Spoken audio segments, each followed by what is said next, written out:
kita masih diberi peringatan sampai hari ini, ya harusnya bersyukur, saudara. Memang terasa begitu keras, ya. Saya sebut peringatan saja langsung peringatan, tuh. Peringatan apa sih? Apalagi peringatan waspada, peringatan. Apa lagi? Apalagi kira-kira kan? Yang kedua, peringatan. Memang kalau bilang peringatan terdengar itu begitu keras. Tapi kita kalau diberi peringatan, loh justru kalau Tuhan memberi peringatan, kan Tuhan masalahnya tidak mungkin salah. Itu. Yang salah kita.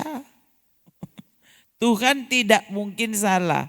Oh, jadi kalau dia yang kasih peringatan, percayalah itu paling tepat. Tepat dan terbaik untuk kita. Itu peringatan Tuhan. Oh, Jadi berbahagialah orang yang memperhatikan peringatan Tuhan. Oh. Waktu saudara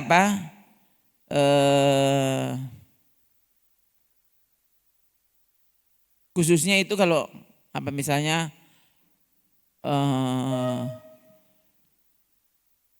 alat-alat yang misalnya terhubung dengan listrik gitu, kan biasanya ada peringatan.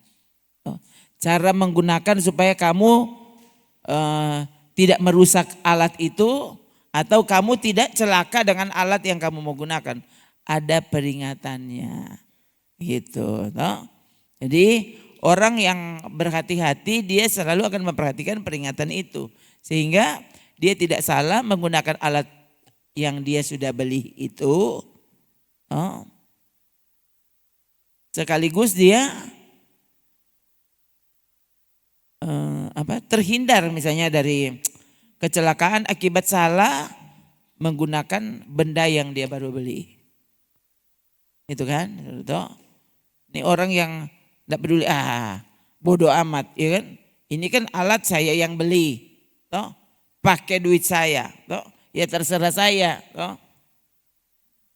Misalnya saudara beli rice cooker, terus rice cooker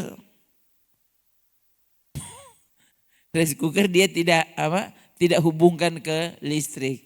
Kenapa? Nanti kalau hubungkan ke listrik penggunaan listrik bertambah. Jadi gimana?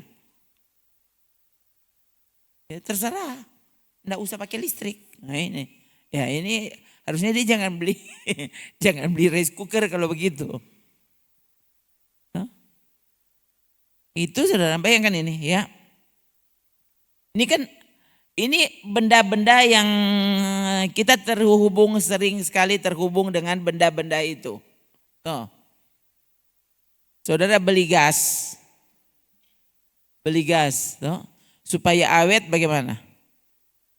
Gas itu, jangan dipakai. Cuma taruh di samping kompor, ya, lalu jangan dihubungkan ke regulator dan begitu. Terus untuk apa? Ini saudara. Ini kalau saya bercerita seperti ini, saudara akan merasa ini cerita aneh, ya kan? Ini tidak mungkin terjadi, tidak mungkin terjadi. Iya. Tapi sekali lagi, waktu saudara masukkan cerita ini ke dalam hidup rohanimu sehari-hari, ini sering terjadi. Kita tahu Tuhan kasih ini, Tuhan perintahkan ini, Dia beri peringatan ini. Semua untuk kebaikanmu. Dan kamu tidak mau pakai peringatan Tuhan. Coba sekali lagi ya. Ada kulkas di rumah. Loh. Kulkas 1 tidak dihubungkan ke listrik. 2. Kulkas dia untuk taruh baju. Coba. Ya kan? Tapi kulkas kok. Jadi biar juga tamu taruh apa ya kan? Ini saudara tahu enggak? Ya, ini orang rohani masa kini itu begitu. Ikan mana-mana. Ini kan kita pediri, nah, kan gitu. Ini mau bilang bodoh atau apa? Ini yang terjadi, saudara. Ini yang terjadi sekali lagi. Dan ini sebenarnya sangat mengerikan. Bayangkan sampai kita sudah dekat dengan hari terakhir dan saya tetap melihat orang Kristen benar-benar tidak seperti orang Kristen. Ya. Kalau Kristen dalam arti yang sebenarnya pengikut Yesus. Tuh. Kalau Kristen dalam arti pengikut Yesus, nah ini. Justru jarang orang Kristen yang sungguh-sungguh pengikut Yesus. Orang Kristen, siapa orang Kristen? Orang Manado. Itu orang Kristen. Orang Kristen itu apa? Orang Manado.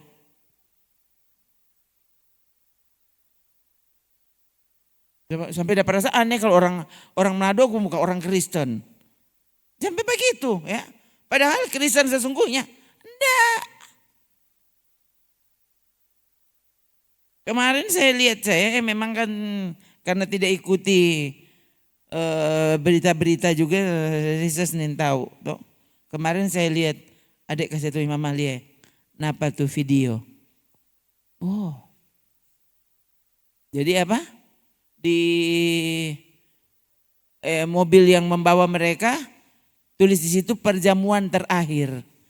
Oh Tuhan. Kan pasca kata. Jadi DP tema perjamuan terakhir. Kong dorang dapat apa di perjamuan terakhir? Aduh saudara, bagus nanti sebentar saudara lihat Pasti adik belum hapus tuh di video. Nanti saudara lihat sendiri kong saudara juga yang baking apa?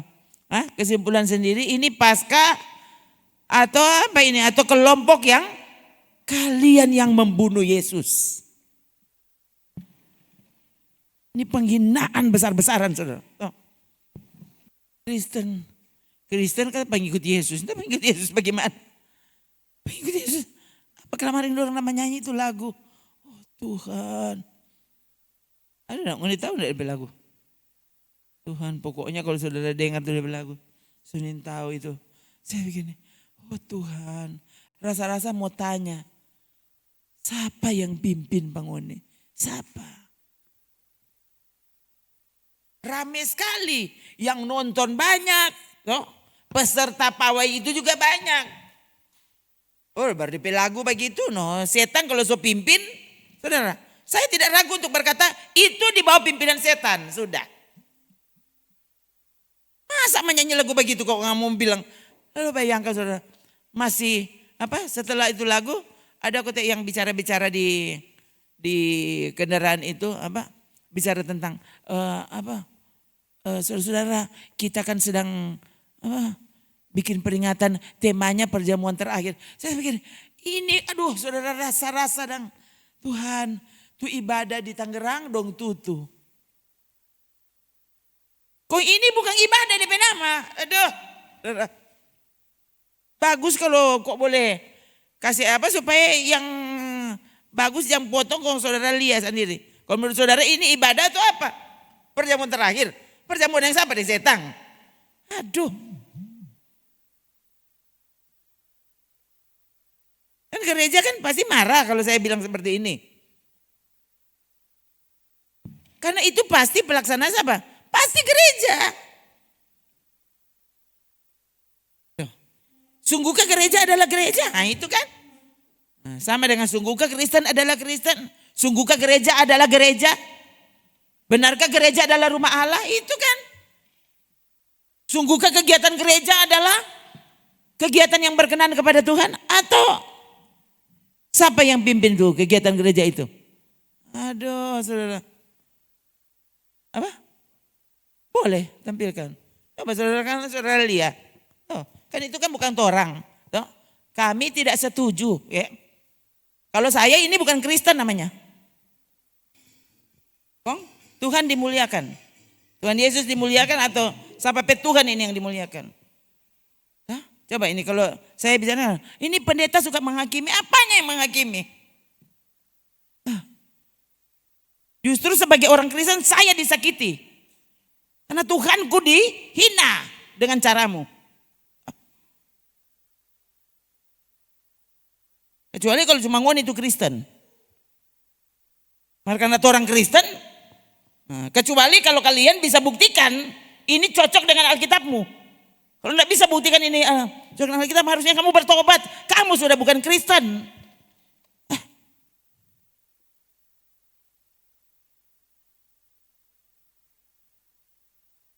Harusnya kan saudara, bayangkan saya selalu bilang ke saudara, ini kita semakin dekat dengan kedatangan Tuhan. Sampai kapan saudara mau ada di tempat yang sebenarnya bukan tempatnya Tuhan, itu tempatnya setan. Dan kamu aman saja ada di situ. Ini yang Kristen so gila semua itu apa?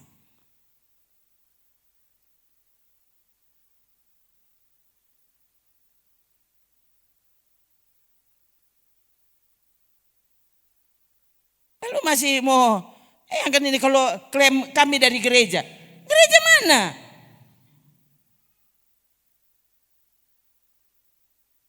Coba Matius 16.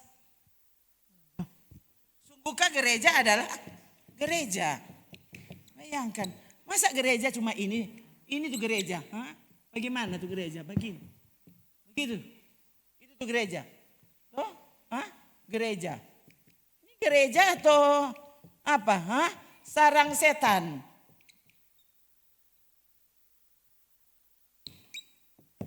Coba. Tuh. Kalau model tadi, coba bukan gereja.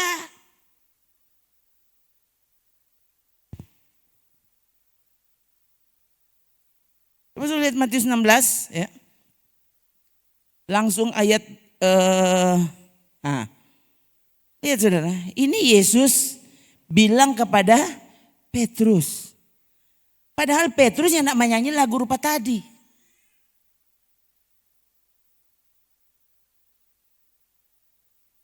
Petrus justru tampaknya hendak membela Yesus.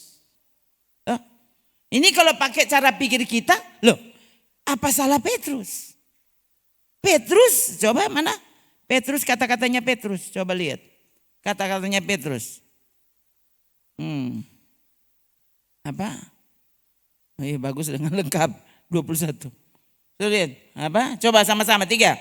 Sejak waktu itu, Yesus mulai menyatakan kepada murid-muridnya bahwa ia harus pergi ke Yerusalem dan menanggung banyak penderitaan dari pihak tua-tua, imam-imam kepala dan ahli-ahli Taurat, lalu dibunuh dan dibangkitkan pada hari ketiga. Tunggu dulu, di situ dulu. Coba saudara lihat. Dia akan dibunuh oleh siapa? Tuh, dia harus menanggung penderitaan dari pihak apa? Pihak tua-tua. Loh, ini semua ini orang dalam. Harusnya. Kalau saudara lihat, ini tua-tua maksudnya ini kalau sekarang tua-tua gereja. Tua-tua, imam-imam kepala di gereja. Ahli-ahli Taurat, kalau sekarang ini ahli-ahli Alkitab. Ahli teologi.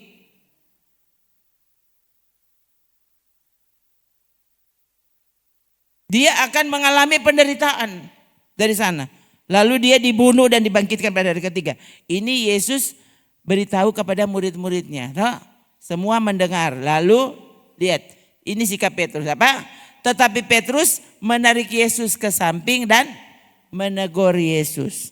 Bayangkan, bukan Yesus tegur Pak Petrus, Petrus tegur Pak Yesus. Apa isi tegurannya? Iya, coba baca. 3. Tuhan, kiranya Allah menjauhkan hal itu. Hal itu sekali-kali takkan menimpa engkau. Loh, kan bagus. Dia bukan bilang begini, tempo apa itu Tuhan? Oh iya, nanti itu orang suruh, orang bagi, itu orang baku tolong bagi. Dia justru bilang apa? Tuhan kiranya Allah menjauhkan hal itu. Tuh, hal itu sekali-kali tidak akan menimpa engkau. Kau jangan menderita. Kau jangan apalagi dibunuh. Oh Tuhan, enggak. Itu orang yang rela mati. Tuh, kamu jangan sampai mati. Bagus tuh. Mana ada dia salah di sini? Coba menurut saudara. Justru ini apa? Pernyataan positif. Tuh, ini sesnya dia. Kita komanda usul ngomong positif. Oh, ini apa ya? Petrus mengusulkan bukan cuma positif ini. Ini pembelaan yang sungguh. Dengan kata lain Petrus bilang apa? Aku ada di pihakmu Yesus. Kan begitu. Loh, ini harusnya bukan cuma positif. Ini positif kuadrat. Oh, plus plus plus plus plus plus. Oh. Kalau orang langsung, beri pujian untuk Petrus. Lalu lihat respon dari Yesus. Coba, iya, apa? Maka Yesus berpaling dan berkata kepada apa? Enyahlah iblis. Loh, Yesus berpaling dan berkata kepada Petrus, enyahlah iblis. Dia bukan bilang, Petrus, coba kuat, baik-baik itu mulu. Enyahlah iblis, bilang Pak Petrus. Oh kasih. Engkau suatu batu sandungan bagiku. Bayangkan. Dengan pernyataan yang Petrus buat tadi, itu pernyataan batu sandungan. Menyandung Yesus. Aduh, coba saudara. Lalu saudara kalau dengar khotbah begini, kamu tersandung. Loh, gimana ini? Yesus terhadap sepertinya pembelaan. Yesus langsung bilang apa? Yang kau katakan itu pernyataan iblis. Iblis musuh Tuhan. Iblis, wah. Tidak usah dipertanyakan kalau iblis menyandung Yesus. Tidak usah dipertanyakan. Memang iblis memang memusuhi Yesus. Harusnya kita semua disadarkan. Bayangkan kalau setan adalah musuhnya Tuhan. Lalu kita justru menyebut pernyataan dan perkataan setan, cara setan adalah positif. Loh. Coba. Pernyataan setan positif, perhatikan saudara. Terus. Engkau suatu batu sandungan bagiku. Sebab, mengapa batu sandungan? Kenapa? Karena engkau bukan memikirkan apa yang dipikirkan Allah. Melainkan apa yang dipikirkan bukan setan ya. Kan Yesus berkata, engkau bukan memikirkan yang dipikirkan Allah tapi yang dipikirkan setan. Enggak. Apa? Kamu tidak memikirkan apa yang dipikirkan Allah, tapi kamu berpikir apa yang dipikirkan manusia. Oh Tuhan. Saudara. Di atas dia bilang, enyahlah iblis. Di bawah Yesus menjelaskan. Kenapa dia sebut itu iblis? Karena yang dia pikirkan, ya, yang Petrus, pernyataan Petrus tadi sesuai dengan pikiran Yesus buat pernyataan Allah, ya. Yesus pernyataan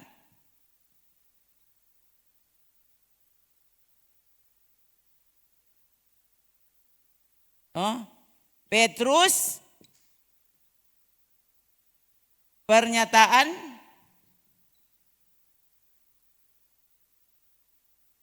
manusia.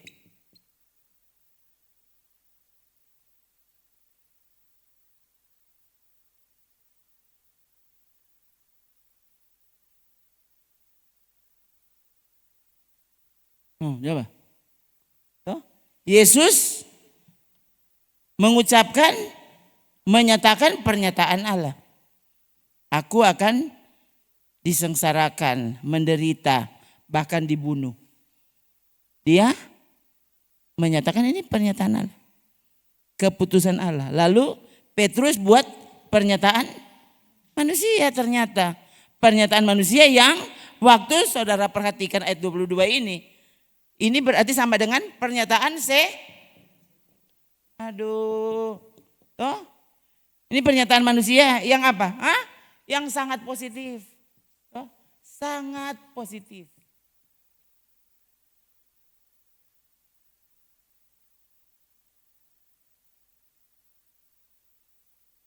Angkat tangan yang setuju dengan pernyataan Petrus. Pasti sudah mau angkat tangan. Padahal sebenarnya semua manusia berpikir seperti Petrus. Coba, ini dipanggil untuk menderita, bahkan untuk mati untuk Yesus. Ya, masalah begitu. Berarti kamu sedang berpikir dengan pikiran setan. Namanya juga peringatan. Itu kan tadi kan peringatan. Jadi orang kata itu kata pesta. Berarti harusnya orang tahu pesta rohani dan pestanya setan beda.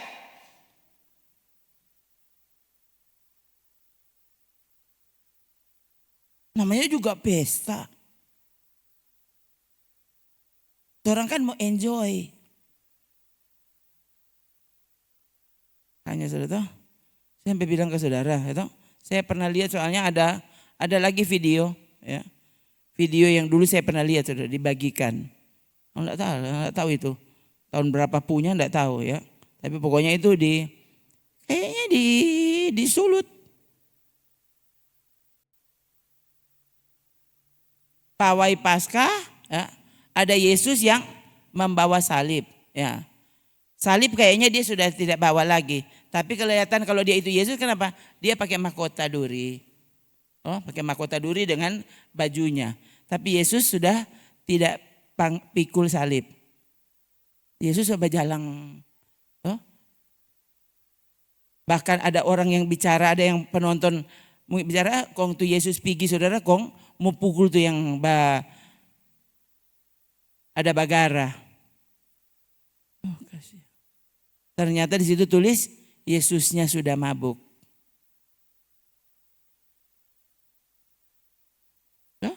Kan mempermuliakan Tuhan tuh. Mempermuliakan Tuhan tuh pawai Paskah. Tahu ya.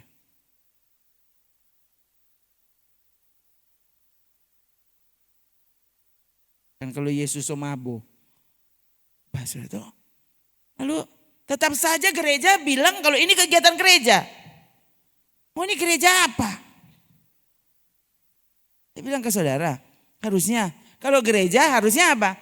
Mesti cocok dengan Alkitab. Waktu kamu tidak cocok dengan Alkitab, kamu bukan gereja. Kamu tidak cocok dengan perkataan Yesus. Masa masih disebut gereja? Petrus tidak bisa membantah. Waktu Yesus bilang apa? Enyahlah iblis. Dari sini kita tahu mana setan, mana yang dari Tuhan. Yang mana yang adalah kebenaran dan yang mana yang cuma menurut anggapan manusia itu benar.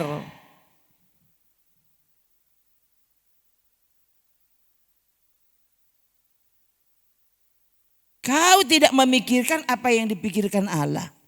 Tapi kamu memikirkan apa yang dipikirkan manusia. Loh, enyahlah iblis. Dengan kata lain, pikiran manusia setingkat pikiran setan. Sampai manusia itu mengambil pernyataan Tuhan menjadi kebenaran. Bahkan hukum di dalam dirinya.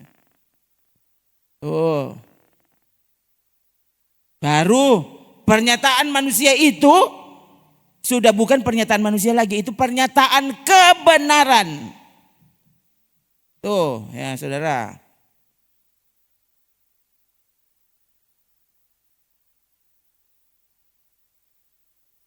Kristen itu kan sebenarnya nama ejekan. Yesus tidak pernah bilang jadikanlah orang-orang Kristen. Coba cari kalau dapat. Yesus tidak pernah bilang ya. Jadikanlah mereka pergi. Ajar, jadikan mereka apa? Murid. Dia tidak pernah bilang jadikan mereka Kristen. Kenapa? Karena Kristen, coba baca lagi Kisah Rasul berapa. Itu Kristen itu sebutan sampai yang 4 orang yang ini bahasa sere. Nah itu tuh Kristen. Yesus bukan aku akan menjadikan kamu Kristen. Nah ini bagus ini. Tuh, supaya orang yang tidak tahu, tapi kira Yesus pemimpin Kristen. Lihat, Tuh, apa itu Kristen sana? Coba, Kisah 11 ayat 26. Apa? Mereka tinggal bersama-sama dengan jemaat itu 1 tahun lamanya. Sambil mengajar banyak orang. Ini para rasul ini ya. Siapa? Barnabas. Nah, saudara perhatikan apa? Di Antioquia lah murid-murid itu untuk pertama kalinya disebut Kristen. Kristen dulu dianggap sekte sesat. Oh, jangan salah saudara. Pada waktu itu, loh, apalagi orang Yahudi. Mereka kan tidak mau menyebut Yesus itu Mesias. Sampai Yesus dibunuh. Jadi sekali lagi apa? Waktu itu pengikut Yesus dianggap sedang mengikuti sekte sesat, aliran sesat. Tuh, ya. Jadi mereka disebut Kristen. Kristen artinya berarti pengikut Kristus, toh. Jadi Kristen. Itu sekali lagi saudara, itu sebenarnya sebutan ejekan.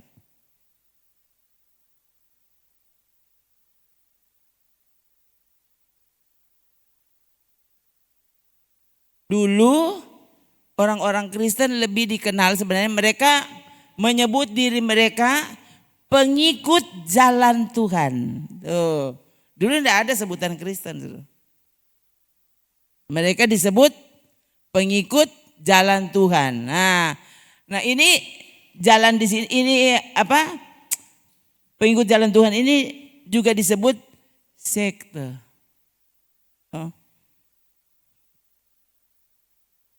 Memang saudara, orang Kristen zaman dulu kalau saudara periksa sejarah gereja, mereka dulu lebih suka disebut pengikut jalan Tuhan. Waktu itu orang menganggap itu sekte. Nah, akhirnya mereka menyebut sekte itu Kristen. Itu ya. Jadi kalau orang bilang, oh Yesus yang pemimpin agama Kristen, kamu salah bilang. Kalau baca Alkitabmu kamu akan terkejut, bukan seperti itu. Jadi sekali lagi apa? Perintah Yesus waktu Matius 28 ayat 19-20, dia tidak suruh para rasul menjadikan bangsa-bangsa Kristen, enggak. Jadikan mereka muridku. Jadikan mereka murid Yesus.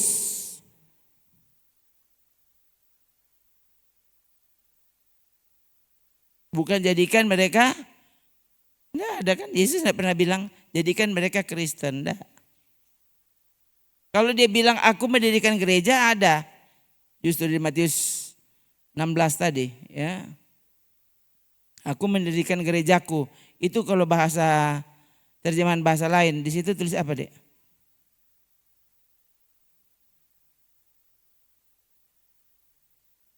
Jemaat ya. Kalau bahasa Indonesia tulis di situ jemaat. Tapi kalau sudah lihat bahasa yang lain, terjemahan bahasa Inggris misalnya, di situ tulis apa? I will build my church atau gerejaku. Toh, di atas batu karang ini aku akan mendirikan gerejaku. Nah, bahasa Indonesia, terjemahan bahasa Indonesia tulis jemaatku. Kalau foto orang itu pengistilah, bayangkan saudara. Makanya kenapa kita menyebut Tuhan itu Allah. Nah kemudian ada kelompok sekarang yang menganggap kalau penyebutan Allah, loh ini kan tergantung bahasa di mana kita ada. Itu, tuh, kita ada di Indonesia, ya. Sesuatu atau seseorang yang kita sembah, itu disebut Allah. Tuh, ya. Tuh. Jadi Allah itu bukan nama. Tuh. Ada kelompok yang memusuhi kita, ya, memusuhi kita. Sama-sama Kristen tapi memusuhi kita. Kenapa? Mereka rasa kita sudah salah menggunakan nama Allah. Loh, Allah itu maksudnya pribadi yang kita sembah. Allah. Makanya saya bilang ke saudara, namanya siapa? Yesus. Ini kan yang ini teologi masa kini saja saudara. Sebenarnya ini saling kontra satu dengan yang lain. Padahal sebenarnya harusnya saudara kita jangan sampai dibingungkan dengan istilah. Dengan teologi tertentu. Ini Alkitab tulis apa? Harusnya begitu saja. Kalau Alkitab tulis begitu, kita begitu. Kalau Yesus bilang begitu, harusnya kita begitu. Jadi siapa ngomong loh? Kalau orang bilang itu orang pedewa, masuk akal. Karena dewa itu adalah yang disembah. Tuh, bahasa Indonesia. Tuh, gitu. Soalnya kalau bahasa Inggris, semua God. Mereka tidak peduli. Itu Tuhan atau siapa, atau dewa, mereka sebut God. God itu Allah. Nah jadi ya orang kan, kalau bilang God, berarti itu benar. Loh, kamu tidak tahu. Setan juga mereka sebut God. Dewa-dewa, dewi, mereka sebutnya God. Itu ya. Jadi ya kita orang Indonesia, ya sudah tuh kita menyebut Allah. Tidak ada yang salah di sini. Untuk kita orang Kristen ini tidak salah. Dan Tuhan kita mengerti maksudnya. Dia tidak merasa dihina karena dia disebut Allah.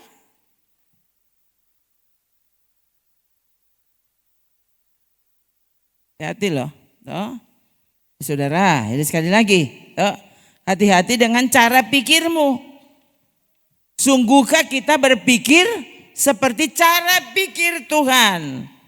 Waktu kita berpikir cuma kita mau gunakan cara pikir manusia, kamu menyandung kebenaran. Yesus merasa disandung dengan pernyataan manusia. Apalagi kalau manusia itu adalah manusia yang katanya milik Yesus. Menyembah Yesus. Tapi kamu yang buat pernyataan itu. Yesus akan merasa sangat tersinggung. Tersandung dengan sikapmu.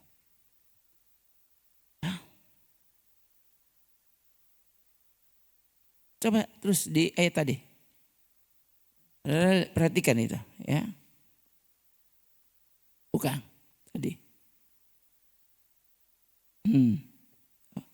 Sekali lagi apa? Yesus merasa pernyataan-pernyataan manusia yang tidak cocok dengan pikiran Allah. Pikiran Alkitab. Kamu sedang menyandung kebenaran. Yesus adalah kebenaran.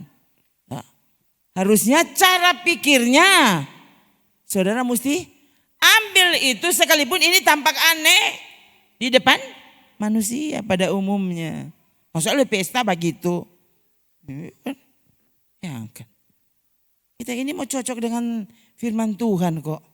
Sebentar lagi kita jumpa Tuhan. Masa saudara tidak siap-siap?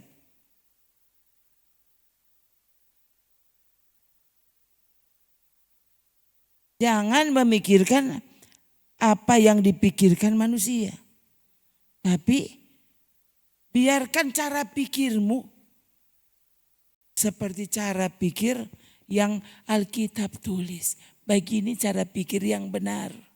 Cara pikir yang menyenangkan Tuhan. Cara pikir yang memuliakan Dia. Ini tidak umum. Iya. Masalahnya manusia Kristen yang sungguh itu sekarang sedikit.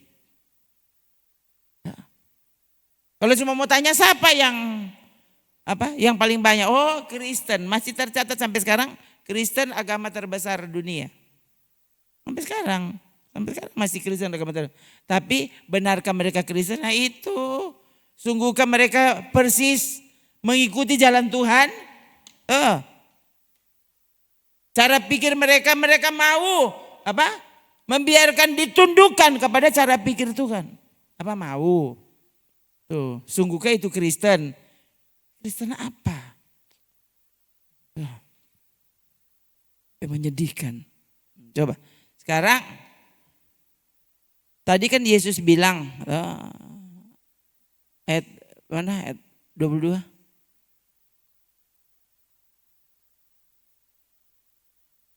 Ayat 21. Dia harus menanggung banyak penderitaan. Lalu dibunuh. Waduh. Saudara perhatikan sekarang. Nah, saudara lihat ini ayat selanjutnya. Coba. Setelah Yesus buat bilang seperti itu tadi kepada Petrus, kita lihat ayat selanjutnya itu ya. Pikul salib. Nah, kita lihat. Tuh kan? Setelah Yesus menegur Petrus, dia kemudian langsung bilang, apa? Lalu Yesus berkata kepada murid-muridnya, setiap orang yang mau mengikut aku, ia harus menyangkal dirinya, memikul salibnya dan mengikut aku. Yang kan? Langsung Yesus bilang tentang cara mengikut dia. Cara mengikut dia menyangkal diri, memikul salib, menyangkal diri. Supaya kamu jangan menyangkal Allah, kamu mesti sangkal diri.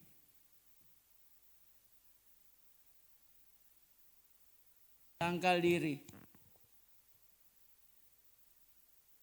Cuma ini cara satu-satunya, ya.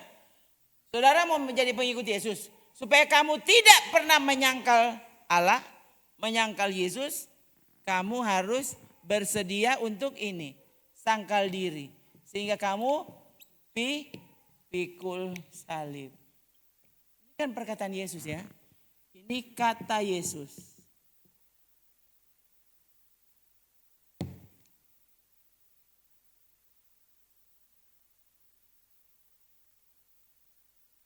Sangkal diri pikul salib. Sangkal diri pikul salib ini akibatnya apa? Tidak ada orang pikul salib kong dia tertawa-tertawa. Tidak ada. Pikul salib apa? Hasilnya adalah mati. Tidak ada orang disalib kong nyanak mati. Salib itu mati. Kenapa sih kita disuruh pikul salib? Karena kamu mesti disalib. Ya kan? Cuma ini apa? Kalau Yesus disebut pemimpin agama, cuma dia pemimpin agama yang paling aneh. Kalau ada agama lain bagaimana? Iko pa kita supaya ngoni kaya. Kalau Yesus enggak, iko pa kita supaya ngoni mesti rela mati. Kalau enggak, ngoni boleh iko pa kita. Cuma Yesus yang model begitu. Tadi lagi.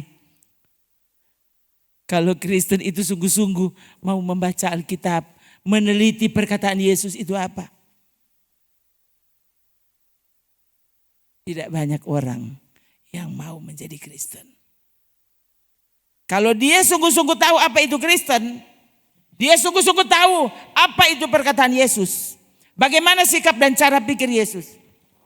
Saya lihat dengan jelas. Apa? Sedikit orang yang sungguh-sungguh mau menjadi Kristen. Sedikit orang yang sungguh-sungguh mau menjadi murid Yesus. Sedikit orang yang mau menjadi jemaat Yesus. Kenapa? Karena ini syaratnya. Coba. Ini kemudian sekali lagi diperjelas oleh para rasul. Coba lihat pernyataan Paulus Timotius.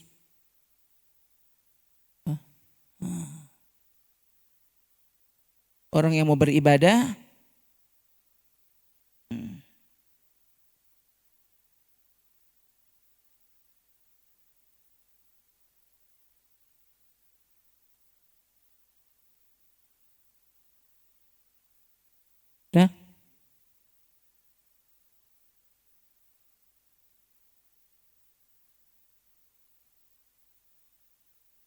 Tuh. 2 Timotius 3 ayat 12. 3. Memang setiap orang yang mau hidup beribadah di dalam Kristus Yesus akan, bukan akan jadi kaya. Lalu, kok masih mau ikut Yesus atau mau ikut pasabang? Mau ikut pawai itu, ke pawai itu tadi dah. Kan senang dorong.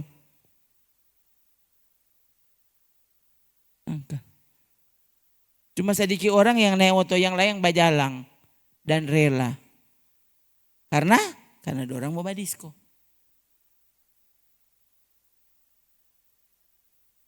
Nah, kalau mau menderita aniaya, makanya ini orang-orang yang menyebut diri Kristen, ini sudah baca belum ayat ini?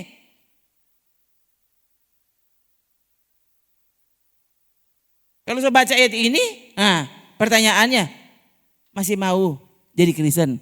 Masih mau mengikuti Yesus?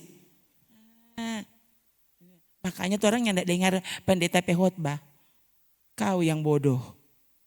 Kenapa? Kamu bukan mendengarkan perkataan saya. Saya membaca pernyataan dari Yesus, pernyataan dari para rasul, pernyataan Alkitabmu. Kan ini jelas Alkitab. Nah, 2 Timotius 3 ayat 12. Tadi Matius 16 ayat berapa tadi? Ayat 24, ayat 25. Ayat 24. Yang mau beribadah akan menderita aniaya. Coba lihat, iya masih Timotius, apa? Mana? Tidak memusingkan dengan soal penghidupan, mana itu? Itu. Coba saudara lihat. Coba saudara lihat dari ayat 1 apa? Ayat 1. Coba saudara, mari baca. 3. Sebab itu hai anakku, jadilah kuat oleh kasih karunia dalam Kristus Yesus. Tunggu. Selalu soalnya orang kalau bilang kasih karunia, ini sesuatu yang apa? Sepertinya ini yang paling apa? Paling lembut. Yesus membawa kasih karunia. Ini pernyataan Paulus. Apa? Dia bilang kepada Timotius, hai anakku, jadilah kuat oleh kasih karunia dalam Kristus Yesus. Justru kasih karunia Kristus Yesus akan membuatmu kuat. Kuat untuk apa? Ya itu tadi tuh. Coba saudara lihat. Kuat untuk apa? Coba lihat. Ikutlah menderita sebagai seorang prajurit yang baik dari Kristus. Ini kasih karunia. Kasih karunia apa? Kaya raya, jalan dimudahkan, toh semua jalan tol. Kalau menderita itu pengikut pendeta Rona. Mana ada baca ayat apa? Ada baca Alkitab sama Alkitab? Bukankah Alkitab kita sama? Ikutlah menderita sebagai prajurit yang baik. Justru kalau kamu prajurit yang baik, rela menderita. Prajurit yang mana yang tidak mau menderita? Ya yang tidak baik berarti. Justru kan orang, masa kita so taat, so setia, kok apa menderita? Loh justru sebagai prajurit yang baik, kamu menderita. Kalau kamu prajurit yang tidak baik, kamu akan menolak penderitaan. Kenapa? Karena itu cara pikir setan.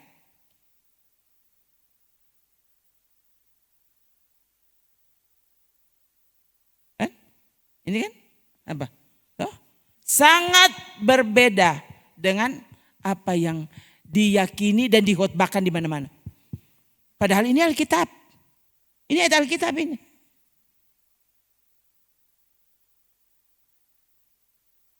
Ikut menderita justru kalau kamu prajurit yang baik. Prajurit Kristus. Laskar Kristus. Lah ini Laskar Kristus. Siap untuk menderita karena Kristus.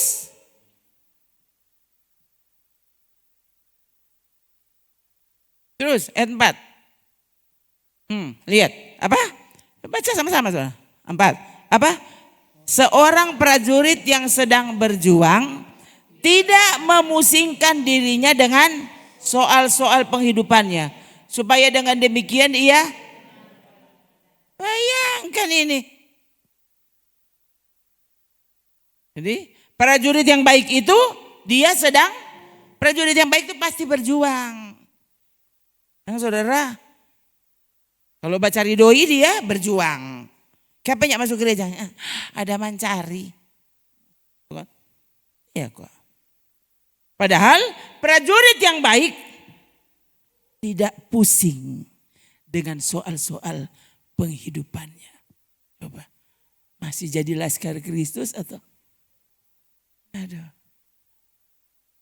Supaya dengan demikian ia berkenan kepada komandannya. Bayangkan, ini mau berkenan kepada sana komandan.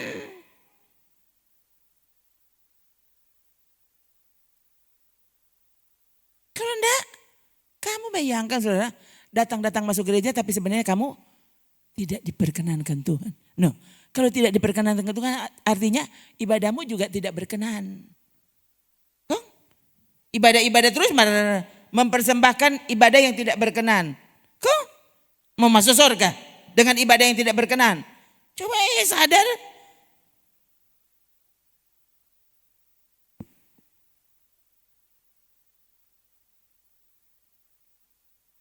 Kayaknya cocok tuh dengan waktu masa kini yang disukai di mana-mana.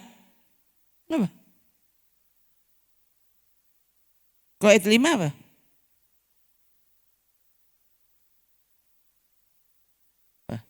Tadi prajurit, sekarang dia olahragawan. Coba, 3. Seorang olahragawan hanya dapat memperoleh mahkota sebagai juara bila ia bertanding menurut peraturan-peraturan olahraga. Jangan ikut pertandingan olahraga, dia apa? Ikut peraturan apa?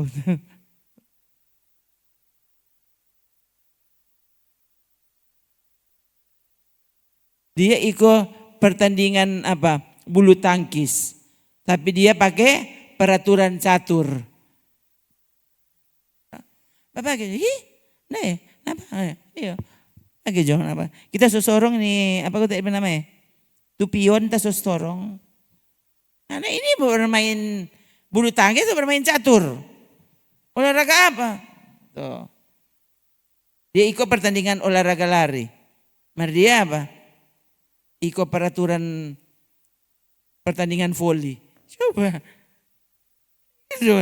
Tuh, saudara mau menjadi murid Yesus? Loh, perhatikan peraturannya Yesus. Ini peraturannya Yesus. Oh. Ini cara pikirnya. Sangkal dirimu lalu pikul salib. Berjuang untuk masuk melalui pintu yang sempit sebentar orang baca. Tunggu deh. Tunggu. Tadi masih ayat berapa tadi? Tadi kan ayat 5. Tuh.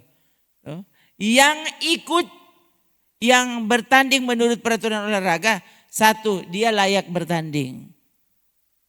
Kedua, dia akan memperoleh juara. Ayat 6.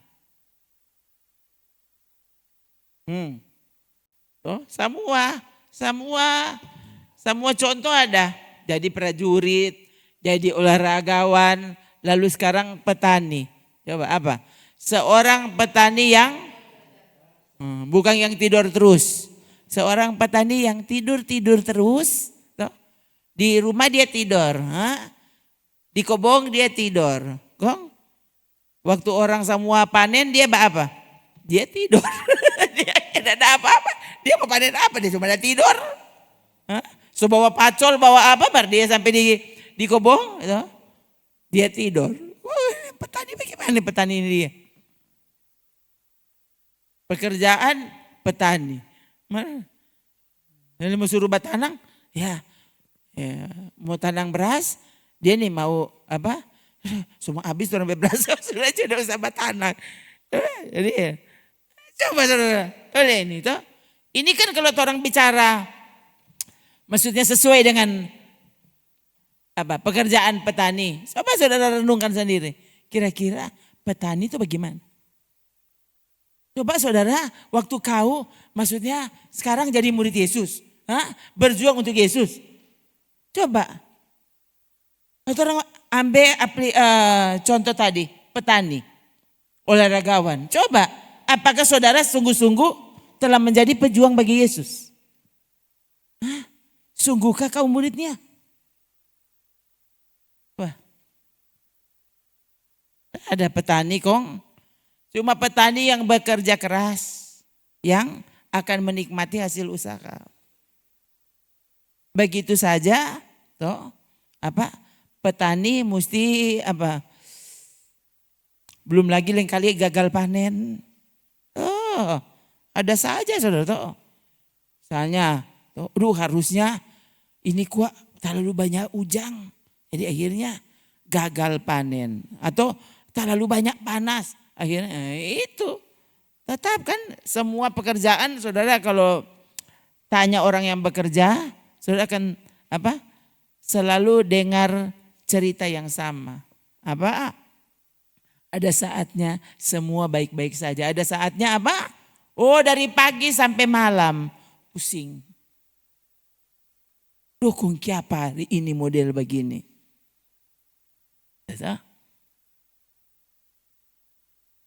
Olahragawan, coba. Lain kali mereka olahraga sampai cilaka. Itu kan bukan cuma peristiwa 1-2 kali. Coba. Olahraga sampai patah kaki. Olahraga sampai serangan jantung. Coba. Ada saja yang terjadi. Bayangkan saudara, kalau Paulus untuk menggambarkan perjuangan yang benar sebagai murid Yesus. Sebagai pejuang bagi Yesus. Dia mesti pakai gambaran seperti ini. Prajurit. Waduh, itu prajurit. Nah bayangkan kalau kita diumpamakan sebagai prajurit. Yang bukan prajurit yang pensiun. Bukan prajurit yang sedang istirahat. Prajurit yang sedang berjuang. Saudara. Jadi sekali lagi prajurit yang berjuang. Petani yang bekerja keras. Olahragawan yang sedang bertanding itu. Jadi kita bukan diumpamakan seperti penonton. Salah. Kelompok yang tidak mau sungguh-sungguh dengan Tuhan, mereka yang jadi penonton. Kita pejuang. Kita menderita justru karena kebenaran. Rela untuk apa saja.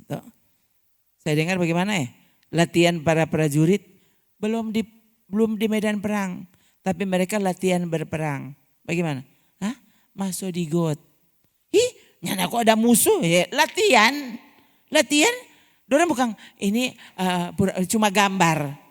Berbasiskan cuma gambar. Saudara, prajurit yang baik harus dilatih. Seolah-olah ada musuh. Mereka mesti bagian masuk di dalam got.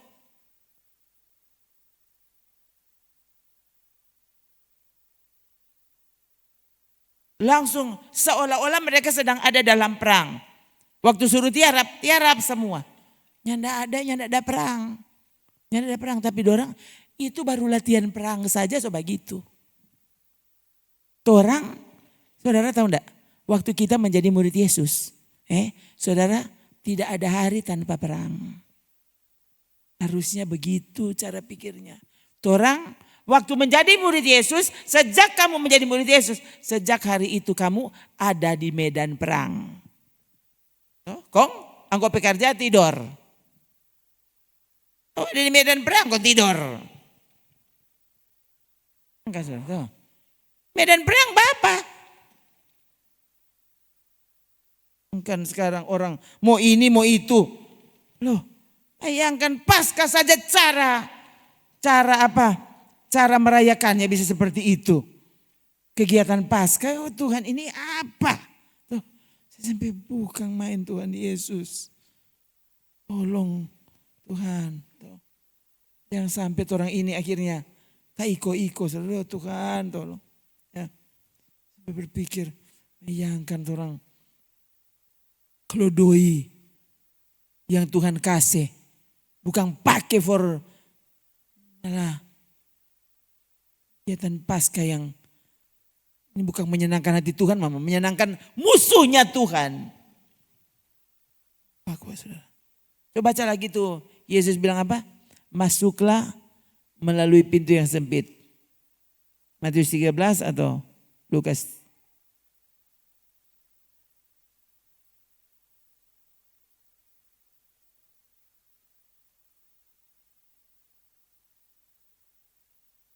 Masuklah melalui pintu yang sempit. Kan ini Yesus punya pelajaran, Reken. Gereja sekarang sudah mau ajar yang model begini. Maunya apa? Coba saudara, Matius 7 ayat 13. Coba, mari baca lagi. Apa? Masuklah melalui pintu yang sesak itu. Karena lebarlah pintu dan luaslah jalan yang menuju kepada saudara mau berdoa tiap hari, berdoa supaya jalan dipermudah. Terima kasih Tuhan, Engkau sudah membuat aku bangun hari ini. Tolong Tuhan, permudah jalan hidupku hari ini. Siapa dah ajar? Justru apa? Lebarlah pintu, luaslah jalan yang menuju kepada kebinasaan. Yang membinasakan justru yang gampang-gampang. Kalau engkau doa puasa, bahkan doa puasa tadi cuma for apa? Supaya dia dipermudah jalannya. Dinyamankan hidupnya. Ini bagaimana ini? Tapi ini yang terjadi. Dan ini diajar masalahnya di mana-mana. Saudara tuh. Padahal jelas Yesus bilang, lebar itu pintu yang menuju kepada kebinasaan. Luas itu jalan yang menuju kepada. Dan nah ini, banyak orang yang masuk melaluinya. Jadi berapa orang yang ada ibadah? Ya, nyandak banyak dang. Coba lihat itu. Justru karena sesaklah pintu, sempitlah jalan menuju kepada. Ya masuk akal sekali kalau cuma sadiki. Banyak orang kayak apa? Loh itu. Lebar, luas, gampang. Nyaman, enak. Apa lagi? Menuju kepada kebinasaan dan orang yang tidak takut. Yang penting itu orang masih masuk gereja. Yang penting itu kegiatan gereja itu pendeta. Yang disukai setan. Saya tahu enggak? Harusnya kalau kegiatan gereja itu benar, setan tidak mau. Setan benar-benar memusuhi. Kalau model tadi, setan yang pimpin itu.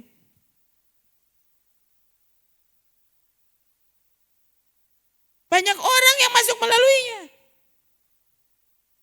Tapi ini kan pertanyaannya, ini kan Yesus menjawab pertanyaan. Pertanyaannya apa? Tuhan, mana ada pertanyaan? Sedikit saja kah? Bagaimana?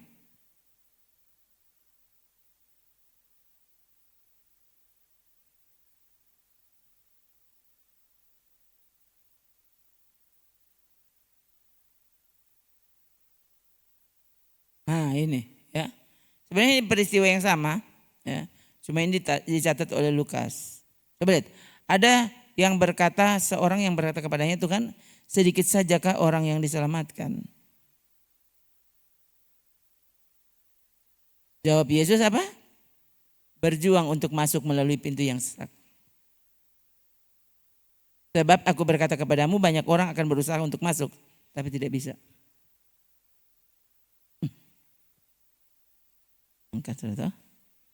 ini mau pergi surga. Yesus juru selamat tuh. Ini yang kita mesti lakukan. Kata Yesus. Jadi terhadap pertanyaan sedikit sajakah yang akan selamat, Yesus bilang berjuang untuk masuk melalui pintu yang sempit. Kenapa?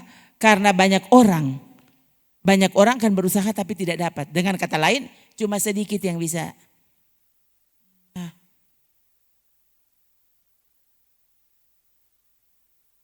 Tapi yang lebih menarik kalau banyak orang. Ini kan aneh. Dan ini yang terjadi dimanapun itu.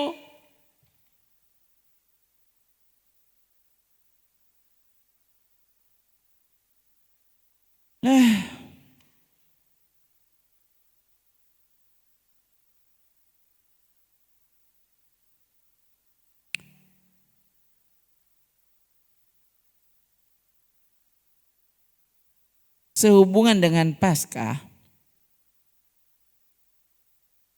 saudara pasti tahu cerita ini. Simon dari Kirene.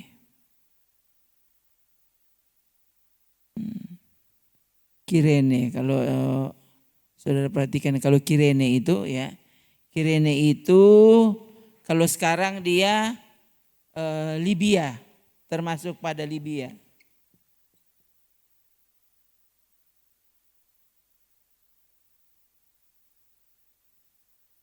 Ternyata memang banyak juga orang Yahudi atau pengikut ya, orang Yahudi, orang agama Yahudi toh, Yudaisme. Oh. Banyak juga yang ada yang tinggal di Libya.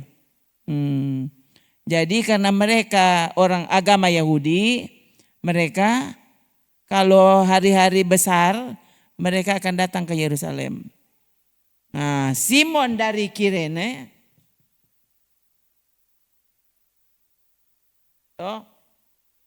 tampaknya dia datang waktu itu karena dia mau merayakan Paskah di Yerusalem. Dia baru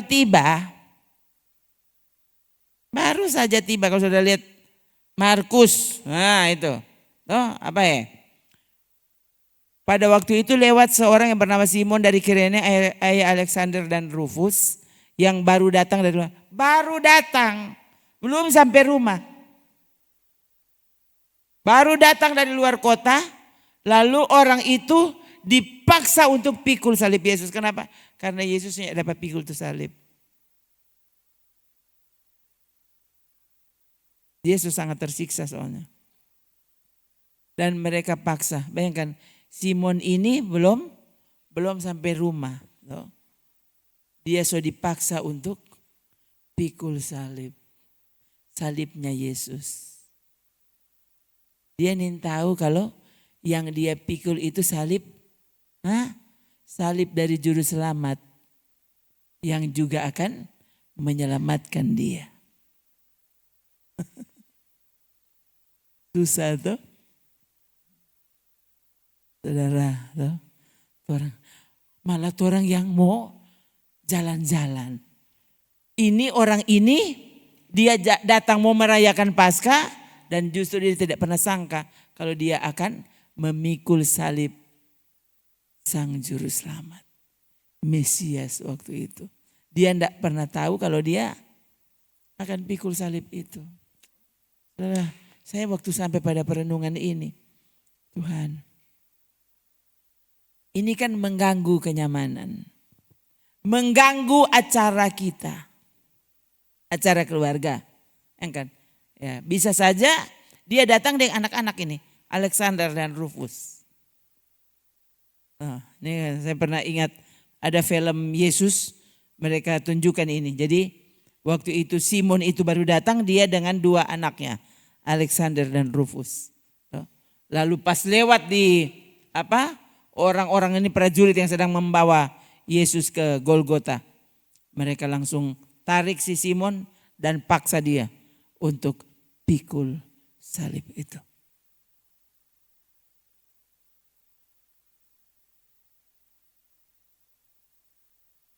Ada saatnya kita bahkan tidak tahu mengapa harus seperti itu.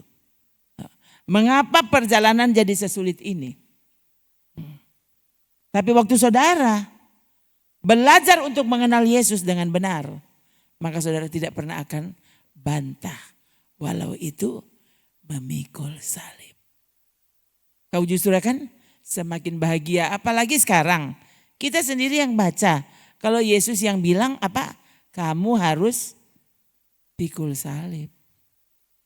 Jadi harusnya waktu kita temukan diri kita, kita sedang memikul salib. Harusnya kamu bahagia. Berarti kamu murid Yesus. Kamu sedang menjadi orang yang diperkenan oleh Tuhan. Yohanes 13.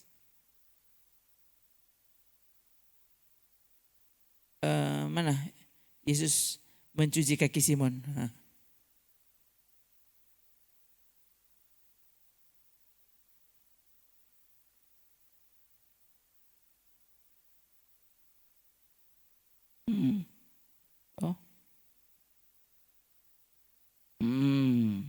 Waktu Yesus mencuci kaki Simon, Simon bilang jangan Tuhan. Ini Simon Petrus ya saudara. Tadi kan Simon dari Kirene, sekarang ini Simon Petrus. Waktu Yesus membasuh kaki murid-muridnya, waktu Yesus, coba lihat ini kan cara Petrus. Petrus sayang sekali Pak Yesus, tahu enggak? Semua orang Yesus mencuci DP kaki, dia biar pas-pas. Baru sekarang ini guru mencuci orang kaki. Biasa orang cuci itu guru kaki. Sekarang guru udah mencuci orang kaki. Jadi tadinya tidak ada yang protes. Sampai Pak Petrus, bayangkan saudara. Petrus langsung bilang apa? Apa? Mana Petrus? Tuhan, engkau hendak membasuh kakiku. Dia maksud, hah? Masa Tuhan membasuh tapi kaki? Jangan Tuhan, jangan. Jangan, nanti kita yang basuh Tuhan kaki. Jangan kau yang basuh kakiku. Yesus langsung jawab, apa yang kuperbuat engkau tidak tahu sekarang. Tapi engkau akan mengertinya kelak. Disuruh pikul salib, sangkal diri. Orang belum lihat. Orang belajar untuk percaya. Orang tahu ujung dari perjalanan memikul salib. Berjumpa Yesus. Tinggal dengannya. Dulu orang lagu bagaimana lagu sekolah minggu tuh itu ya. Lagu sekolah minggu itu apa? Salib diganti mahkota. Ujung perjalanan pikul-pikul salib, akan ada mahkota menanti. Setelah sekarang saya semakin merenung, saya berpikir Tuhan, biar jo kita tidak dapat mahkota, kita dapat jumpa Tuhan Yesus.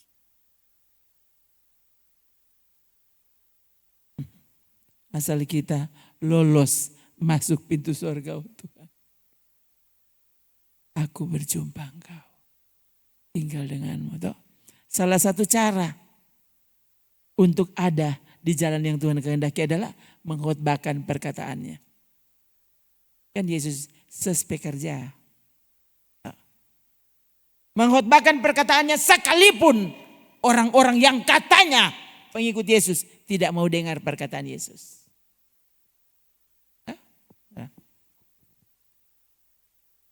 Kenapa? Sudah terlalu banyak orang-orang yang juga menyebut diri, mendapatkan gelar, mereka pengkhotbah Injil, pengajar Injil, guru Injil. Tapi mereka tidak mau mengkhotbahkan perkataan Sang Maha Guru. Yang kita lalui sekarang, kita tidak tahu. Ya. Ujungnya apa? Nanti ujungnya di mana? Ujungnya kapan ya Tuhan? Aduh. Selama aku berjalan seperti yang Tuhan mau. Oh Tuhan. Ada lagi kalimat baru yang saya baru dapat. Oh Tuhan. Puji Tuhan. Kita belum tiba di sorga. Dengar baik-baik. Kita belum tiba di sorga. Tapi di dalam kita tinggal Raja pemilik sorga. Waduh. Belum sampai surga. Hah? Tapi di dalam kita hidup Dia yang punya surga. Caranya bagaimana? Sangkal diri, pikul salib. Berjuang sebagai prajurit yang baik. Menderita karena perjuangan itu. Dan orang tidak peduli. Oh Tuhan, aku tahu Raja Sorga tinggal di dalamku. Betul, belum sampai sorga orang. Tapi orang tahu dan sangat yakin. Apa? Yesus dulu pernah mati. Dia bangkit. Lalu di depan mata murid-murid dia terangkat ke sorga. Itu yang seharusnya membangun keyakinan kita. Seperti Yesus terangkat ke sorga. Ada harinya aku juga terangkat ke sorga. Di luar itu saudara, orang tidak ada jaminan untuk sampai ke sorga. Kalau orang sangat terjamin. Kenapa? Karena sekali lagi di depan mata murid-murid Yesus terangkat. Kan kurang lebih itu, 1 Korintus itu ya, kurang lebih 500 pasang mata. Paulus bilang kebanyakan dari mereka masih hidup. Sekalipun ada beberapa yang sudah meninggal. Bayangkan. Jadi bayangkan, saya bilang ke saudara, Yesus, malaikat tiba-tiba ada. Artinya, kalau malaikat bisa tiba-tiba ada, Yesus harusnya mau ke surga. Tiba-tiba sudah surga. Yesus memilih cara itu. Apa? Terangkat di depan mata murid-murid. Supaya kelak mereka tulis, waktu itu kami adalah saksi. Yesus terangkat di depan mata kami. Jadi waktu dia yang bilang, pikul salib. Mati. Rela kehilangan nyawa. Justru karena mau menghidupi perkataanku. Mereka tidak ragu-ragu. Loh, mereka semua mati, saudara. Dan mati, cara mati mereka sangat mengerikan. Disalib terbalik, disalib di huruf X. Bahkan yang paling mengerikan saya kadang-kadang, oh Tuhan bayangkan tukang dorang apa? Kuliti. Dong kupas tu kuli. Nah, kong orang apa sekarang? Cuma ada suruh duduk, angko kong dengar. Apa? Siapa itu? Nathanael kalau tidak salah. Dikupas kulitnya. Atau Bartolomeus kalau tidak salah. Dikupas kulit. Bayangkan saudara. Kalau so mati kalau orang kupas. Dong mau kupas kayak dong mau bakar. Kalau so mati kok. Bayangkan saudara. Masih hidup-hidup kalau orang kupas. Kupas kuli. Kalau tidak salah. Habis dikupas kemudian disalib kalau tidak salah. Kupas dulu tuh kuli kok. Habis itu orang salib. Dulu saya pernah tahu ada cerita tentang apa? Pengikut Yesus, Bartolomeus ya. Ada cerita saudara, anak Tuhan Amerika zaman dulu ya. Dia pengikut Yesus yang kemudian dikuliti kalau tidak salah cuma wajahnya. Jadi dong kupas DP kulit muka lalu dia ini apa? Memang tidak disalib, tapi dia diikat kaki dan tangannya jadi kakinya dibuka, tangannya seperti ini dijemur di panas. Setelah mereka kupas kulitnya.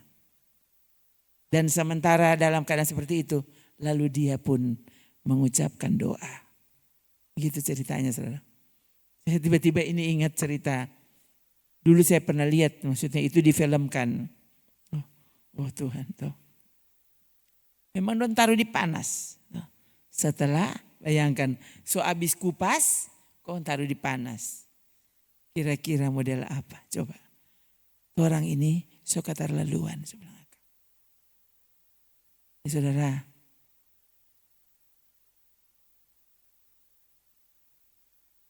Orang terlalu. Coba yang terakhir. Mana anak-anak gampang? Anak-anak gampang. Saya cari itu anak-anak gampang.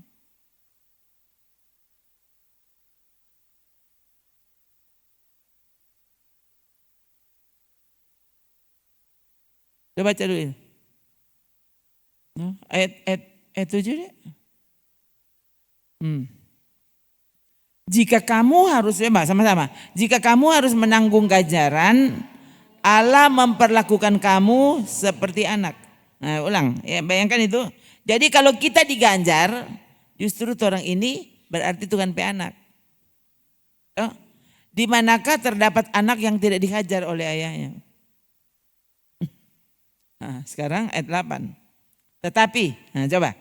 Jika kamu bebas dari ganjaran yang harus diderita setiap orang, maka kamu bukan anak, tapi anak-anak gampang. Anak-anak gampang pasti selalu cari gampang. Mau dengar bapak dia, tuang. Itu baru DP lama lah minta ampun. Engkau anak-anak gampang. Atau kamu bukan anak. Anak-anak gampang ini kalau bahasa lainnya anak-anak yang tidak sah. Ada bagus juga ini terjemahan ini. Anak-anak gampang. Jadi saudara ya. Jadi kalau saudara datang di gereja supaya Tuhan gampangkan segala urusan. Kamu anak gampang. Pikir-pikir gitu sendiri. Saudara ini mau jadi anak sungguh atau anak gampang? Mana-mana. Jadi sekali lagi dari permintaanmu, dari cara hidupmu dapat lihat di situ. Kamu ini anak yang sah, anak resmi, atau kamu anak-anak gampang. Semua dia cuma mau ikut ibadah kalau ibadahnya gampang. Kalau perintahnya gampang. Kalau dia kurang mau duduk, kong tidur, kong tak angka masuk surga. Itu dia paling suka tuh begitu. Di mana ada enggak khotbah begitu? Pasti banyak. Sampai apa? Orang lain suruh menderita, ini malah berdoa supaya jadi sultan. Ya saudara, jadi sekali lagi ya. Saya ini anak-anak apa? Anak-anak susah atau anak-anak gampang? Semua maunya dipermudah. So bilang Akang Yesus, kalau saudara perhatikan, saya sampai anjurkan saudara, kalau ada di rumah, so bilang Akang, jangan cuma asal baca tuh Alkitab, cari mana Yesus berperkataan. Bila perlu saudara tulis ini Yesus berperkataan. Coba saudara perhatikan perkataan-perkataan Yesus yang saudara coba cari, ada enggak yang dia gampangkan di situ? Ada enggak perkataannya yang gampang? Bertobat sebelum Tuhan bilang, enyahlah setan. Kamu bukan berpikir seperti cara pikir Allah. Tapi kamu berpikir seperti cara pikir manusia. Jangan pikir orang aman-aman, baik-baik saja. Pasti masuk surga. Sekali lagi kita sedang hidup di masa kebenaran dibenci. Justru kebenaran orang anggap. Kalau ada yang gampang kok, siapa mau cari itu susah. Coba ya. Matius pasal 5, ucapan bahagia Yesus. Saudara cari mulai dari ayat berapa tuh? Ayat 1 sampai ayat 12 kalau enggak salah. Saudara cari di situ, ada enggak di situ yang gampang?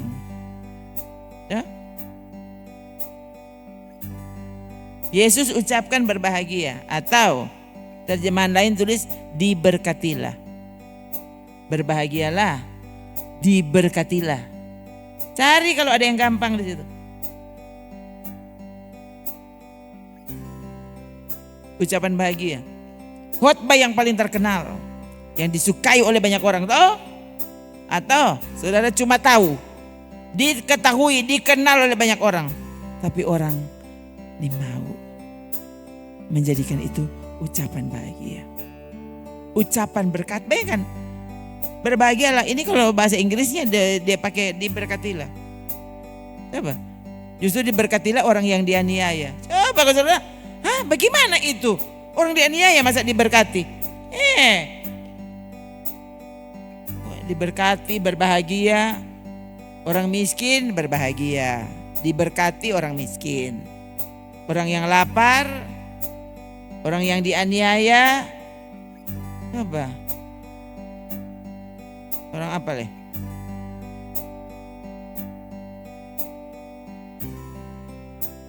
Orang yang murah hati, yang suci hati, coba. Sekarang kan saya khotbah tuh suci, yang tidak ada orang boleh suci. Oh iya. Oh Yesus masih anggap Tuhan. Yesus pakai kata-kata ini. Lalu Yesus masih Tuhanmu. Dia yang bilang berbahagialah orang yang suci hatinya. Mereka akan melihat Allah. Mau masuk surga? Masuk surga apa dulu? Lihat dulu Tuhan berarti baru saudara masuk surga. Waktu kau mati kau melihat Tuhan. Nah kalau kamu tidak suci hatinya selama engkau hidup, kau masih mau lihat Tuhan. Mengapa orang yang suci hati berbahagia menurut kata Tuhan? Diberkati. Jadi diberkati itu bukan dapat doi. Tuh orang soalnya salah istilah. Tuh, kalau dapat doi apa? Ada berkat. Padahal tidak selalu kalau kamu diberi uang itu berkat. Lain kali setan yang kasih doi.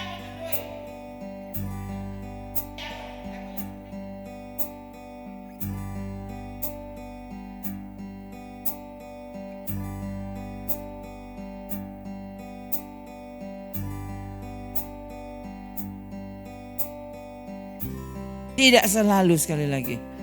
Apa?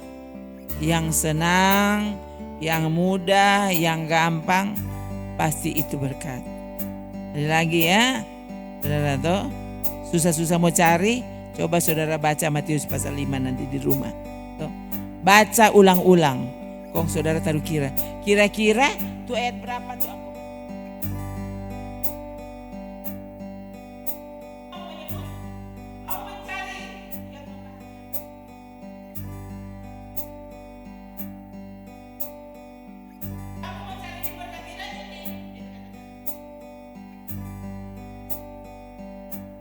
Contoh deh, bahasa Inggrisnya coba satu. Ini berbahagialah supaya saudara lihat ini nyala karang. Lihat, blessed the pure in heart. Oh, blessed itu, saudara kan sudah tahu bless, toh? Bless itu berkat. Oh, nah, apa tuh orang bahasa Indonesia diterjemahkan berbahagialah. Tapi bahasa Inggris tulis diberkatilah. Ini semua ini ucapan di Matius pasal 5. Jadi bahasa Indonesia berbahagialah, tapi bahasa Inggrisnya diberkatilah. Saudara mau cari apa? Mau cari diberkati? Coba baca. Baca Matius pasal 5. Supaya saudara tahu begitu diberkati penduduk. Supaya saudara saudara tahu khotbah mana.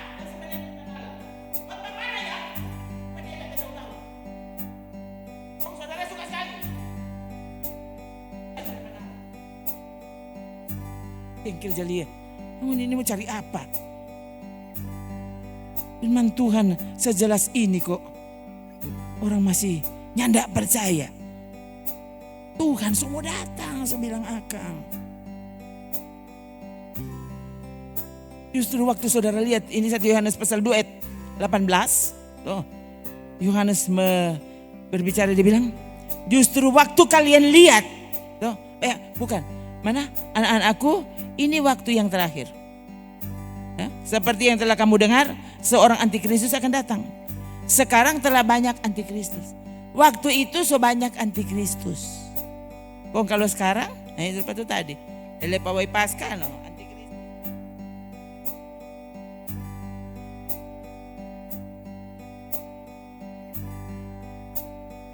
Sekarang telah banyak antikristus, kata Yohanes waktu itu. Itulah tandanya apa? Waktu ini benar-benar adalah waktu yang terakhir. Waktu saudara lihat kebenaran tidak disukai.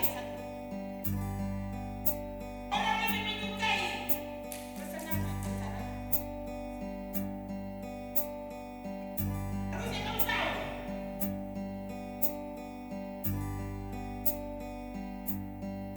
Alkitab yang bilang, bukan kita.